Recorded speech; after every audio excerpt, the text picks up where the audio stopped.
Hello, class. I apologize if you can hear the pouring rain in the background. We are in Los Angeles dealing with Hurricane Hilary right now, but hopefully the audio is not too bad. I'm going to be talking about my final map, which is a map of the Channel Islands National Park.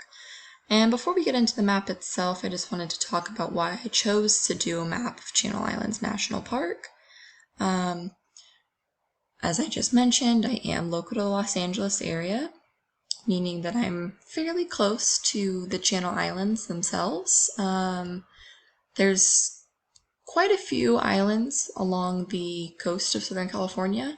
5 of those islands make up the Channel Islands National Park, and they are pretty special. The park themselves, the islands themselves, are protected, and unlike just a regular area, they actually have a national marine sanctuary surrounding each island, meaning that there's limitations on the types of activities that can go on in the waters. And a big part of that is because the coast of Southern California is historically a very important ecosystem. The bull kelp forests that grow along the coast of California, particularly Southern California, are really, really important, extremely biodiverse, home to so many different species, probably most notable the sea otter. And those ecosystems are struggling, just as a result of a lot of various factors, such as sea star wasting disease, which has been a really chronic problem since the El Nino season in 2014, to climate change impacting water temperature, even just to the remaining struggle for keystone species, including the California sea otter, to repopulate after decades and decades of overhunting, things like fur trade, really made it difficult for these ecosystems to thrive. So the fact that there is the Channel Islands National Park, as beautiful as these parks are for vacation and recreation, it is important to note their importance to the ecosystem of Southern California in general. And for my map, my audience was really just anyone who wants to know a little bit more about the Channel Islands National Park. It's not necessarily meant for a scientist or just the everyday person. It's kind of for anyone. Anyone can look at it and get a little bit more information about the parks themselves. So moving on to the map. This is my final map. So you can see my little mouse here. So as you can see, I have my little map inset right around there. So this is off of the coast of Southern California. Right around here is Ventura. For those of you who aren't familiar with Ventura, it's just a bit northern of Los Angeles along the coast. So Los Angeles would be around here. Ventura would be directly on the coast here. So yes, there are 5 islands that make up the Channel Islands National Park. As I'm sure you can see, there are other islands themselves that do make up the California Channel Islands chain, but these islands are not protected.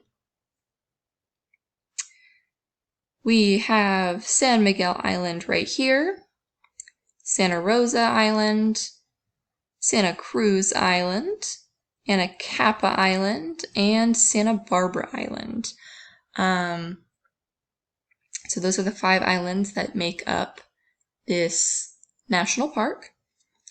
And each of these islands has the erosional surface level depicted. It's a little difficult to see without zooming in more. Unfortunately, the rendering wasn't quite what I had expected. for the map, but beyond that, I obtained my data from multiple sources, primarily from the USGS, the US Geological Survey, along with some other sources, the National Marine Sanctuary boundaries, which I have here. I got that data from NOAA. So quite a few different data sets here. And below my inset map, you can see the legend. So the erosional surface. Again, I apologize, the rendering wasn't nearly as detailed as I had anticipated, but here you can see, if it was a little clearer, what the key would mean, along with the blue here. That's the National Marine Sanctuary. Over here we have our north, our compass rose, and a scale bar. And these were the tools that I found most necessary to include in my map. I wanted to make sure that I had a map inset so that way the viewer could tell where they were looking, because without that it is a little bit difficult to understand what you're looking at. I also wanted to include a scale and a north, north to help, again, orient the viewer, but the scale to show really how small these islands are, especially if you look at Santa Barbara Island down here. Very, very small. I think a lot of people assume that they're going to be larger than they are, and they aren't. They are actually quite tiny. But despite that, they have a pretty wide berth of marine sanctuary, which protects those species that are native to the area. And for the color scheme of my map, I was really trying to go for something a little bit more fun, a little whimsical. I don't know if I quite reached the mark that I was hoping for, but that's all right. It is a little bit difficult going the more creative route map making, because there is a limit to what works and what doesn't. As we can see here, I think this is probably on the limits of what does work. But it was a great learning experience. I think that making this map has definitely improved my GIS skills in general, especially using ArcGIS.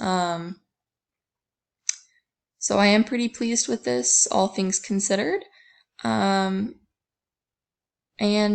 I hope that this map has been beneficial for the viewer. And I wish everyone the best of luck in their maps as well. Thank you.